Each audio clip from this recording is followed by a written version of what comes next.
Nasaan na yung driver?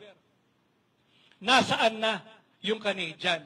Sasabihin ninyo, hindi namin pwedeng banggitin ng detalye sapagkat may karapatan sila. Eh si Kibuloy, wala palang karapatan. Hindi ako lawyer ni Pastor Kibuloy. Pero ginagamit ko lang sa kanila yung argumentong ginagamit nila pagka sila'y nagkukubli. Hindi pwedeng banggitin yung pangalan, hindi pwedeng ipakita yung muka. Nung driver nung van na merong ilang bilyong droga yung nahuli raw sa Batangas. Pati yung Canadian na nahuli, hindi pwedeng bigay yung identity, hindi pwedeng ibigay yung muka. So si Pastor Kibuloy walang karapatan. Si J.M.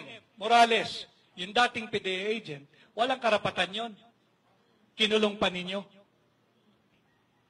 Mas mataas ang karapatan nun kaysa doon sa sinasabing actress na kasama doon sa larawan.